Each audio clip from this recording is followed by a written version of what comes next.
Welcome to the NPTEL online certification course on structural systems in architecture. So, today we will go to the lecture number 5 of first week, that is the module 1. The topic of the lecture 5 of this subject is structural loading and reactions. So, let us first discuss some of the concept we will be covering in this lecture. Initially, we will understand the unit of the force, and then the two of the typical load component, and which is very popular or very important in our structural engineering. The concept of those will be discussed. One is concentrated load and another one is uniform distributed load. So, our learning objective of today's discussion and this lecture will be, we will try to understand what is the structural loading and try to translate the physical parameters of any particular the building or any particular building element to a structural loading. And the second one is we will evaluate the support reactions due to the concentrated and the uniform distributed load. So, the previous lecture, in the lecture number 4, what we have covered is the different type of the structural supports and their redundancy and their unknown equations, unknown reactions and all. So, which will be definitely take into this particular lecture also to evaluate the support reaction. So, let us go to the first one, the concept of the unit of the understanding the unit of the force. So, what is a force? Everybody knows force is defined as the mass into the acceleration. So, suppose a 1 kg of mass is under a 1 meter square 1 meter per second acceleration, then I may say that is equivalent to 1 Newton force, and 1 Newton is the unit of force in SI, the international standard unit. So, now let us see that what is the actual how much is the particular 1 Newton means. The 1 kg in 1 meter per second may not gives us the real picture of the 1 Newton. So, then 1 Newton is how much kg if it is having a kind of acceleration due to gravity, that is g, that means how much is the weight component of the 1 Newton I am going to find out. So, as I know that the acceleration due to gravity is more or less 9.8 meter per second, then I may multiply instead of the acceleration due to gravity as 9.8, and 9.8 is very close to 10. So, I thought of putting that as a 10 meter per second. So, the 0.1 kg if I put over there instead of the kg and the question mark, then that 0.1 into 10 will be give you something like your something like this particular. So, instead of how much is the kg, that we may have, this is 0.1 kg. So, that gives you the 1 unit over here. So, that means the weight of 0.1 kg, weight of 1 kg, remember that weight means it is due to the gravity, is equivalent to 1 Newton. Now, what is 0.1 kg? 0.1 kg is nothing but 100 gram. The 100 gram of weight is equivalent to your almost of your the 1 Newton.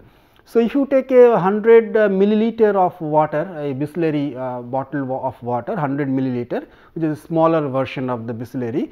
So, as 100 milliliter of the water is equivalent to 100 gram, because the density of water is your 1000 kg per meter cube or 1 kg per liter or 1 gram per milliliter. So, that means that 100 gram of that particular one small Bisleri the weight is equivalent to 1 Newton. So, please remember that is 1 Newton almost. So, in this point, so we will understand the 1 Newton, and now let us discuss the how much is the 1 kilonewton. 1 kilonewton is 1000 Newton, and from that point of view again I do the recalculating these things, and finally I find it is almost about the 100 kg, because again I am multiplying with the g and this 9.8 converted to 10 and all. So, I am finding out how much is the kg, this is 10. So, this is 1000. So, the 100 kg, if I put 100 over here 100, then this will be going to have 1000 Newton.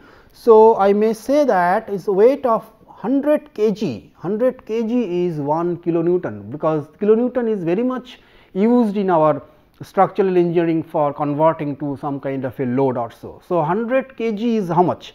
100 kg is almost like 2% of almost total weight is of course about, these 2 persons having maybe little bit more weight, but tentatively a person weigh, one person's weight is 40 to 60 kg. So, 2% equivalent weight is almost about 100 kg, and that is going to be equivalent to 1 kilonewton or so. So, that way initially we covered the unit of the force also for the typically. Now, let us consider some kind of a concentrated load. How a concentrated load can be conceived in practice? Suppose what is this? This is a kind of a hanger where the cloth can be hanged with some kind of a hanger or so. So, in this particular beam, which is the topmost the rod or whatever the metallic rod is under some concentrated pointed load due to this hanger, and this particular kind of a the hook is there, and that kind of a give you some kind of a exactly pointed load on the particular point. Suppose this is a particular small truck, a small very mini truck kind of a thing which is loaded, as you know. So, what I have written over here, suppose the self weight of the truck is 1200, that is 1200 kg, and this truck is carrying some LPG cylinder which is having almost about total weight is almost 3.4 ton, and 1 ton is almost about or equal to 1000 kg, that is the British ton, not the American ton. So, if this is so, I may say that the total weight of this vehicle including its self weight plus the other the LPG or cylinder weight is 1200 is your self weight, and this is the additional LPG weight also. So, 4600 kg is the total load. So, then the load on the 4 wheels is almost about 46 kilonewton, because why 46 kilonewton? Because as you know the 100 kg is equivalent to 1 kilonewton. So, I just want to remove these 2 zeros, and then the 46 kilonewton is the equivalent to 4600 kg. So, that is the total load on the 4 wheel, and then the 1 wheel must be take almost about, if I assume that everything is uniform. So, that divided by 4, that is 11.5 kilonewton. So, each tire or each wheel will take care of 11.5 kilonewton load, and this is also a pointed load. Why this is a pointed load? Because see finally the load transmit to the road by virtue of this particular point which is a tangential to the wheel or the tire. So, this is this way we can find out what are the total amount of load in kilonewton by virtue of some real life example or those kind of things. So, we will translate these things to the building exercise also. You see, this is a 3-dimensional figure of a beam which is 2 beams practically red color, which is called as a secondary beam. The dimensions of the beam is little less with compared to the big one, yellow color beam. So, those are called the secondary beam, and the secondary beam will transfer the load to the primary beam, that is the yellow color beam. So, reaction of the secondary beam will act as a pointed load to the or a concentrated load to the primary beam. So, something like this is going to be happened. So, and after that particular transferring, and the other loads also definitely will be there in the primary beam, will take, and the reaction of the primary beam will act as a pointed load to the supporting column, which is mentioned over here as a blue color. So, this way that load will be transferred from the secondary beam to the primary beam, and from the primary beam to the supporting column also. We will put the discussion into much more detail when we will go to the 4th week of our lecture, when we will discuss among the loading and the grid pattern and from for a building and how the loading is going to analyze and that. So, this is again that simply supported beam as I have shown, and I have put 2 such pointed load. One is 10 kilonewton. So, 10 kilonewton is almost about your 1000 kg, and another load is 4 kilonewton, which are having a kind of separated distance of 1 meter and 2 meter from the left hand side support A. Now, my question is I have to find out the reaction at A and reaction at B. So, as these particular forces are downward in nature, that is in the towards the negative y axis, and the reactions are in the positive y axis. So, I must first write down the sigma f y equal to 0 equation, where the R A and plus R B must be equal to 10 plus 4 14, otherwise the beam will be unstable, beam will be translate in the other the upward or downward direction.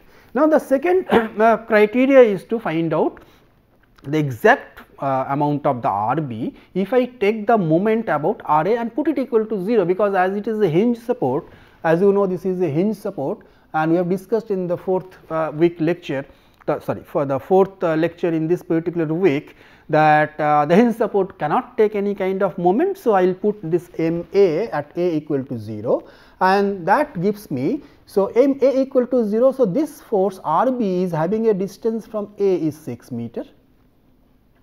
So, the 6 into R B I have put, and then the other loads are of 10 into 1 meter and 4 into 3 meter.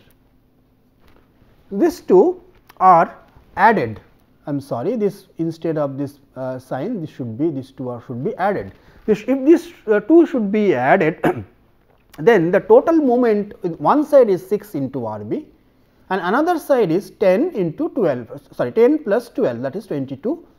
So, if I now equate this, I will get the R B as 3.67. So, R B is 3.67 is 22 by 6, this 3.67 kilonewton, and R A is remaining after whatever the R A is should be plus R B equal to your 14. So, 14 minus 3.67 is 10.33.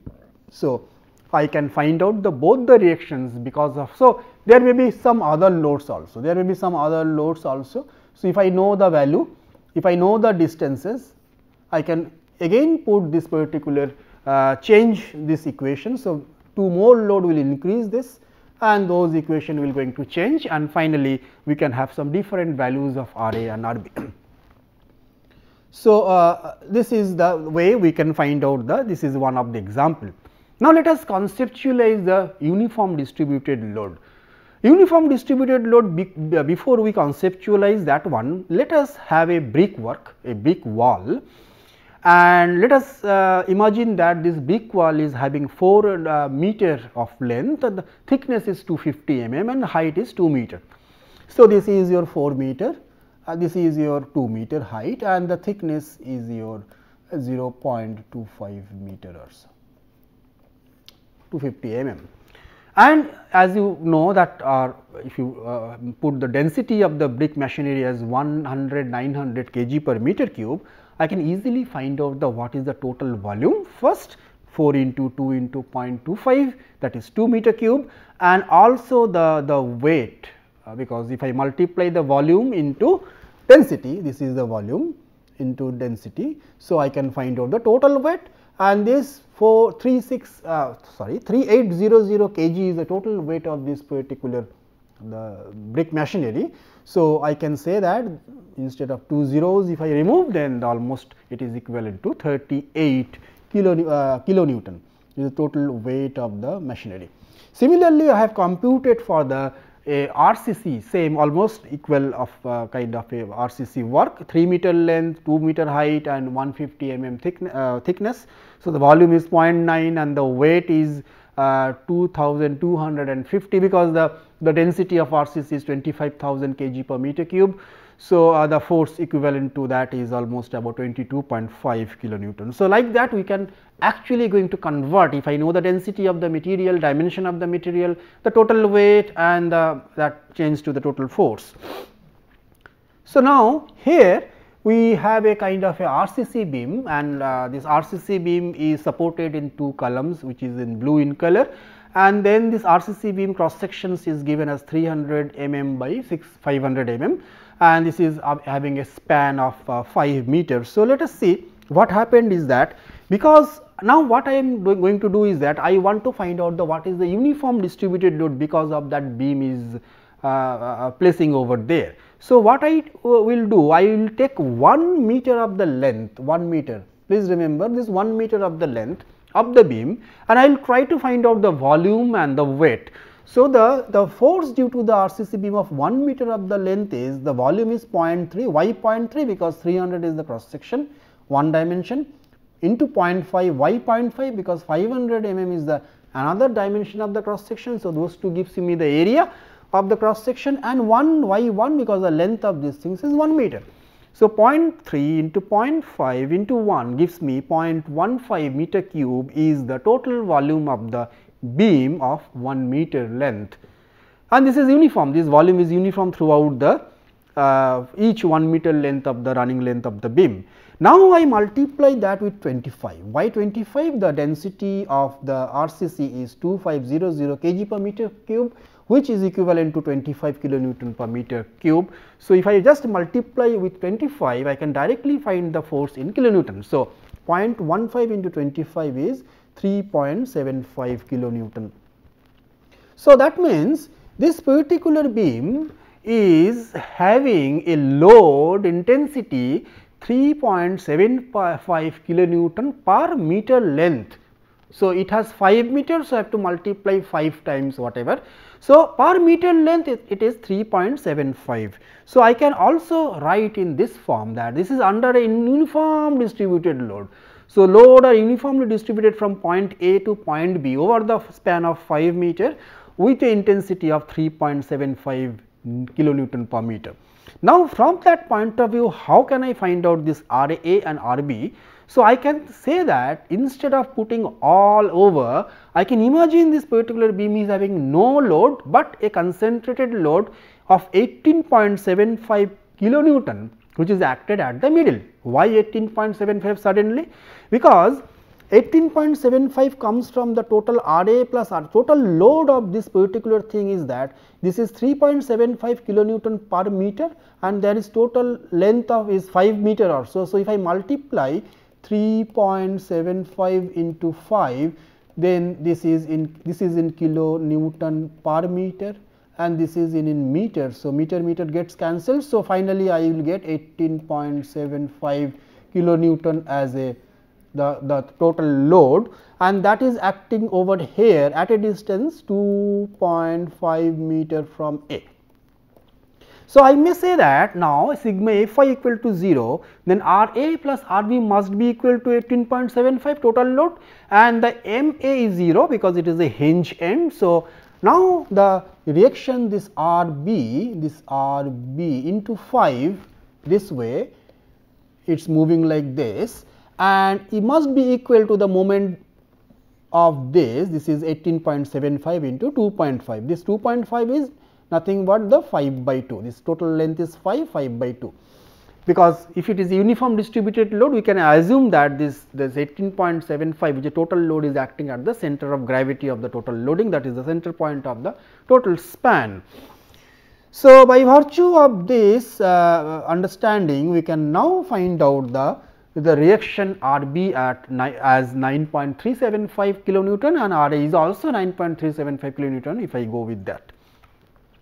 So, again I have considered another example where there is a RCC beam of similar nature, the last example 300 by 500 mm, but there is the red color brick wall is also there, whose dimension is 450 4,500 millimeter in height and 250 mm in thickness, and densities of this the RCC is 19. So, I can easily find out how much is the total weight of the 1 meter length of this particular wall. So, that I have found out this 821.375. Again I will write, I will explain this 4.5 is this 0.4500 mm gives me the 4.5 mm meter is the length, one dimension. 0.25 is the thickness. So, this thickness is 0.25 and 1 is this 1 meter. So, I have taken all the 3 dimensions for this. So, I found out the volume. After found out the volume, I have multiplied that with the density. So, I got this is, so total weight is now the total UDL stands for uniform distributed load, is now 3.75 is for the beam and 21.375 is for the wall. So, this is the total weight of this thing. Next is Again this is under this particular 5 meter of the length, and this is this thing, this total weight is total uniform distributed load intensity is 25.125, and again I can compute. See, I have again found out the total load in multiplying by the 5. So, this is the total load, assuming that total loads acted at centrally, and I found out the moment at A equal to 0 with this equation like previous slide, and finally I come down that down to that this is the total moment, balancing moment, and this is the reaction force at B as almost 62.8 kilonewton, and the RA is also computed. So, like that we can find out the what is the intensity of the UDL from the nature of the building element, multiplying the density with a unit length of that particular element, that volume, and the UDL can be. So, this is another example. So, this is now very easy. If you we show the UDL as this half circles, series of half circles. So, total 10 kilonewton per meter is the intensity of the UDL from A to B. It is a simply supported beam, and RA in equal to RB equal to 30 kilonewton is very easy, because it is a very simply supported beam and a symmetrical kind of a beam. So, the RA must be equal to RB, and total intensity of the load is 10 into 6, that is 16 kilonewton. So, 30 will be the share of this thing. Another example, I put a kind of a particular load UDL, which is your 24 kilonewton per meter at a smaller distance of almost about 2 meter at a almost centrally located, 1 meter from the left and 3 meter from the right support. So, here you see the total load is 24 multiplied by 4. 24 multiplied by 2, that is the total load to 48 kilonewton. So, RA and RB must be equal to 48, RA and RB equal to 48. Now, again I take the moment at A equal to 0, that means from here I am taking the moment. The first RB gives me like this moment, the anti-clockwise kind of a moment, which is RB into 6. Why 6? Because 3 plus 2 plus 1 is the 6. So, RB equal to 6 must be equal to the load, the moment due to this load, and this load, the total load is 48, is acting at the center point. So, this is suppose 48 acting over here. Transfer that particular UDL to a pointed load at the center point. So, this is your 48, and this is why it is 1 plus 1, because this acting see the point of acting of 48, this is 1 meter and half of 2 meters. So, this is another 1 meter. So, 1 plus 1 equal to 2. So, 48 into 2, 96. So, RB equal to 96 by 6 is 16 kilonewton, and RA is equal to 32 kilonewton, that is 48 minus 16. 48 is the total RA plus RB. So, like that we can easily find out the reactions for the UDL, any kind of UDL is placing anywhere in the particular beam. So, this is another example where I have put some UDL also, different two type of UDL, little the left side UDL of 1 meter from A is little heavy, it is 18 kilonewton per meter, and the right side 2 meter span of UDL with B is little the light kind of UDL 6 kilonewton, and 9 is the concentrated load at the particular point. So, let us first find the first equation of this, the Fy equal to 0. Here this you see the RA and RB must be equal to total downward load. So, total downward load I will first can get from this 18 and this 6 and also from the 9. So, 18 gives me 18 into 1. Why 18 into 1? 18 kilonewton per meter is the intensity over a length of 1 meter. Now, 9, this is straightforward, and this is 6 into 2. Why 6 into 2? 6 is the intensity of the load over a distance of 2 meters. So, that is why 6 into 2. So, that is 18 plus 9 plus 12, which is equal to your 39 kilonewton is the total downward load. So, A and RB, here I have written RVA and RVB, both should be equal to your this 39 kilonewton. Now, this again I will take the moment from the A. So, moment from the A, if I take the moment from the A, this force goes through that. So, this force will not create any kind of a moment. Moment will be created by RB, which is 6 into RB, like this, and rest all are clockwise. So, this 18 into 1 is acting at a distance of 0.5 meter. So, this is that, and then the 9 into 1 is also 9 into particular 1, because it is 0.5, because it is at a distance of 0.5 from here, and 16 into 2 is your 12 total load, and it is at a distance of 5 meter, because 1 plus 3 plus again 1 is your 5 meters. So, 78, and finally, we come down to the RB and the RA as 13 and 26 kilonewton per meter square. Kilonewton only. So, like that we have some other examples also. So, from this particular plate we can have some UDL, which is overhanging kind of a scenario, where RA plus RB is given, like the total load is also come out to be the 81, and again I am taking the moment about A, which is gives me moment about A means from here it is 5 into RB into 18 into 4.5. Why 18 into 4.5? This is 18 into this is total is 4.5, because 2.5 plus 2, and this distance, if you please read from here, center point of this is 2.5 plus half of 4.5. This is half of 4.5. So, that gives me the equation, and finally, I come down to the RB and the RA. This is also next, where I have put a little around little another way around the what should be the value of this P, this particular force P, that gives the reaction at B equal to 0. So, reaction at B equal to 0 means, if I take the moment at about this, so this is 0. So, the moment because of this 4 kilonewton per meter must be equal to this moment. So, if I equate this to 4 into 7 is that, because 7 is 5 plus 2 is 7, and from here the center point of this load is your 3.5 meter.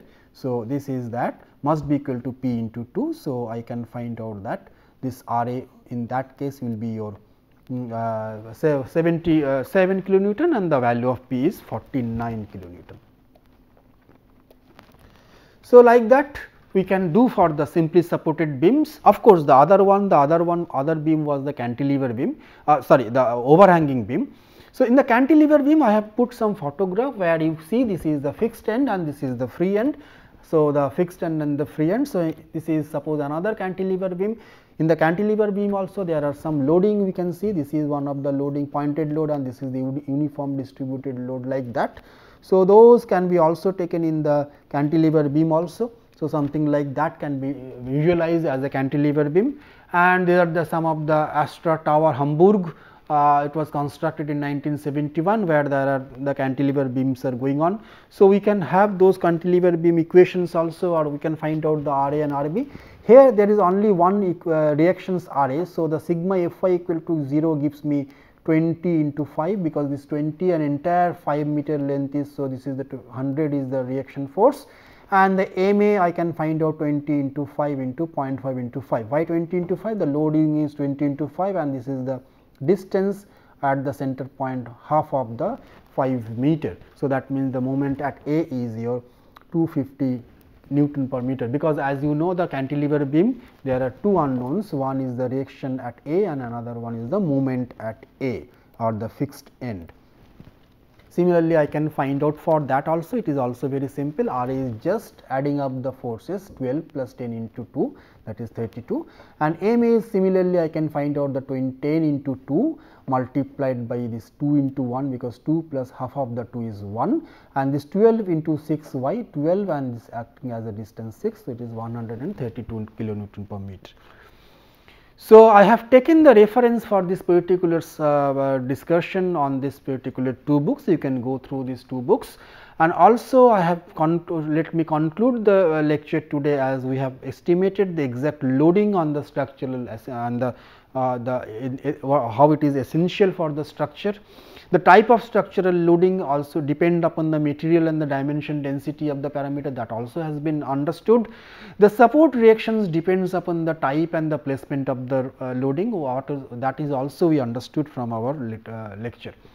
Now, next is let us go to some homework. So, let the homework one is, suppose a particular boy is I mean going with a cycle, bicycle, and this in a 6-meter span, this thing in a bridge kind of wooden plank kind of a thing. So, I have given the weight of the boy, I have also given the weight of the bicycle. So, you have to find out the, and distance between the wheel of the bicycle is almost about 1 meter. So, you have to find out the what is the reaction at these two support when this boy is 1 meter away from the one left hand support.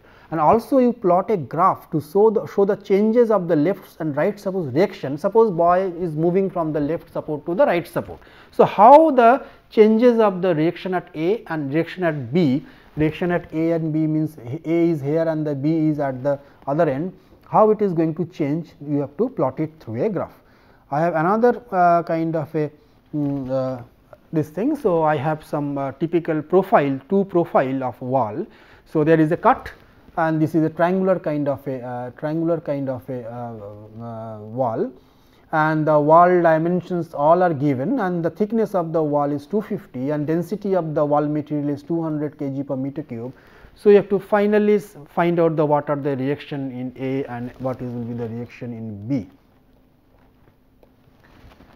And finally, another small problem of the cantilever in the beam, and the loading is given, find the reaction at A and B for these things, and what should be the intensity of the additional UDL within the BC. Suppose what should be the additional UDL I should put in the BC, that the reaction at B will be 40 Newton, will be 40 Newton. So, that also you have to find out.